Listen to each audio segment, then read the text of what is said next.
hands a lot to be effective and give you 20-plus points. Obviously, James Harden and Kyrie have been ball dominant. They dribble it a lot, which can make it more difficult to fit together. Now, they're fitting together great offensively, but theoretically, their games are a lot more ball dominant than the Golden State guys. 2, Golden State was better defensively. And I'm not just talking about Draymond Green, who's not even a part of this conversation. You had KD, who was younger, and I'm sure was a better defender at that point than he can be at this point, a little older, off an Achilles injury. And then Klay Thompson was a legitimately very good defender. He made an all-NBA defensive team. Steph obviously is in the category of Harden and Kyrie. None of them are really great defenders. The third thing, better shooters. As well as Harden and Kyrie shoot, and they are great shooters. Steph Curry is the best shooter in NBA history. So good that he changed the game. He literally changed the way the NBA is played because he's such a great shooter. And Klay is arguably the second greatest shooter of all time. Again, that enables you to fit better together. And certainly for today's game, the better shooters, I mean, that's a huge thing you have. Fourth, no drama. They were low-maintenance guys in Golden State. KD had a little drama, but for the most part, that's a low-maintenance group. In Brooklyn, I love his game, but I got to worry about Kyrie. He was playing great at the beginning of the season, and then all of a sudden just went AWOL. Is that going to happen again?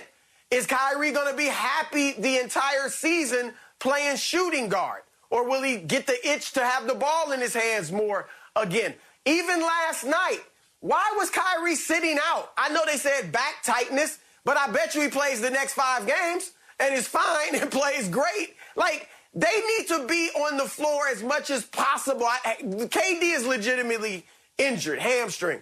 But Kyrie, Harden, they don't need to be just sitting out to rest. All right, so the drama quotient is there. And then here's the final thing. Steph and Klay, before KD got there, they proved that they could lead a team to a championship. They proved they didn't need this transcendent LeBron or KD or somebody like that to lead them to a championship. They didn't need a stacked team. They did it on their own.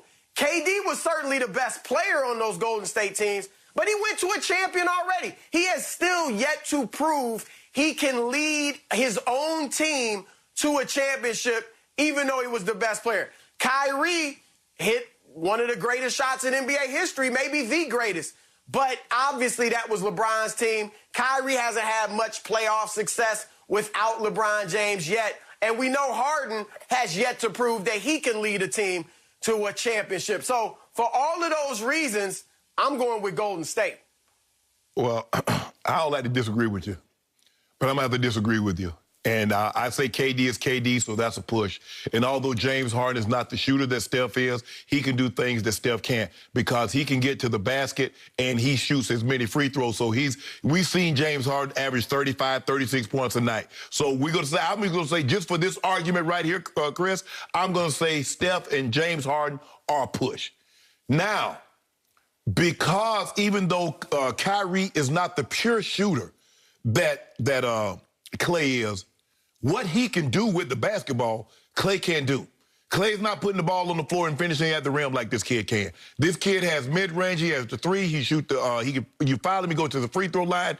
He has a better all-around offensive game than Klay Thompson. So I'm gonna give him the edge on that. They average about 5 points more per game. James Harden has basically said, you know what? I'm gonna be the conventional point guard.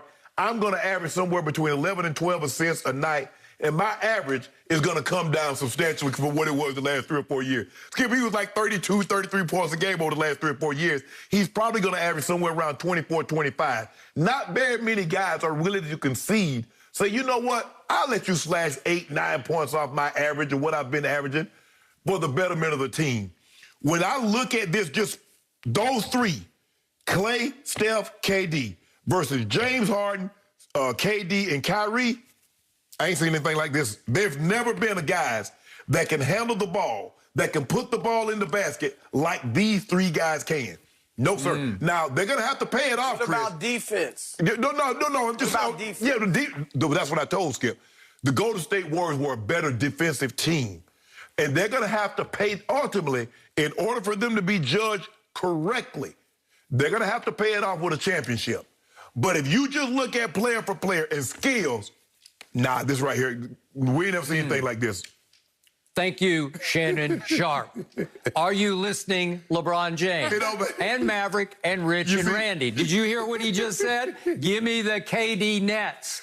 Give me the KD Nets, excuse me. And by the way, Chris, back to your first question. It was like 2 hours ago, but yes, LeBron has an ulterior motive. He's trying to defend his legacy here, and I do not blame him for that, but he's going to fail because we have never seen a three-man offensive firepower like these three Nets. And I do think KD is a push, and I don't think he's lost much, if any, on defense at age, what is he, 30? 32, probably. Yeah. But, again, he looks like KD to me so far. Yeah. Okay, and by the way, no drama in Golden State? Well, maybe it wasn't public, but, man, there was some private drama going on between KD and Steph, the jealousy that emanated there. And finally, KD versus Draymond got really ugly in the end, and that's why KD is no longer there. Okay, so back to KD push, because it's KD versus KD. Right. But, hey, I'm sorry, James Harden is just a better all-around player than Steph Curry. They have both struggled in the postseason because I can show you a bunch of Steph numbers when they blew that 3-1 lead to LeBron's Cavaliers, obviously. He came up even smaller than he is. So they've both struggled in the postseason.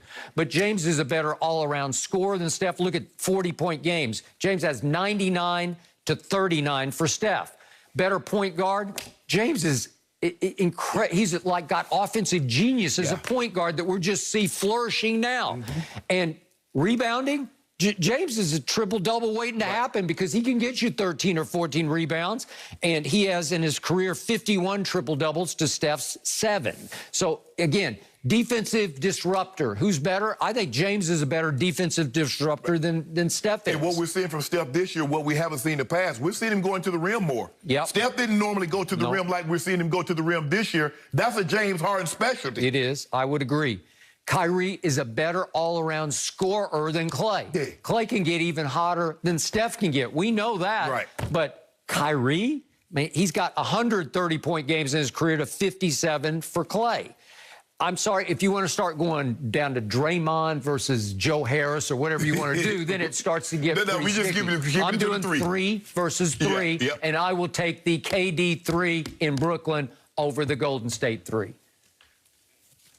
See, I think you're looking at it individually, and obviously those guys are great individuals, but I could have stacked up, if I stacked up LeBron, Kyrie, and Kevin Love versus Clay, Draymond, and Steph, I'm taking the 3 from Cleveland all day, every day. And granted, we know Kyrie and Love got hurt, so they didn't play in that first series, but the first game. But I'm just saying, like, individually, I'm looking more as a team aspect, where I need somebody that can defend. I need the guys to fit together better. I get where you're coming from, because obviously those 3 guys are great, but what if they don't win? What if they win 1 ring in their tenure together? Can we really say that those 3 were better than the group in Golden State? Well, they're going to have to pay it. They're going to have to pay it off with multiples. But I think the thing is, what we're seeing thus far is that the struggles that I thought they would have, I haven't seen. This has been a seamless transition to me, because James Harden has been the point. Kyrie is playing his natural position, which is the 2, and he's been dynamic. KD is KD. KD can play 1 through 4 if he wants to. So it doesn't really. KD is the outlier, because he was going to be unaffected by. He's going to be unimpacted by anything that they did, because he's just that great. But James Harden has come in and done his last night. See, I'm not surprised by last night, because James Harden just did that for the last 8 years in Houston. You see James Harden go solo. You get a couple of guys that can make some threes, and now he opens up the floor, and guess what he started doing? Getting to the hole, left hand and 1, kick to Joe Harris, Tyler Johnson, Cabarro. TLC. Yeah. So No, But you know what, Chris? But when you look at it, yes, individually, but you must admit they played better together than you thought they would at this point. Absolutely. Absolutely. I envisioned real problems on the offensive end. I did too. And there's none. The problem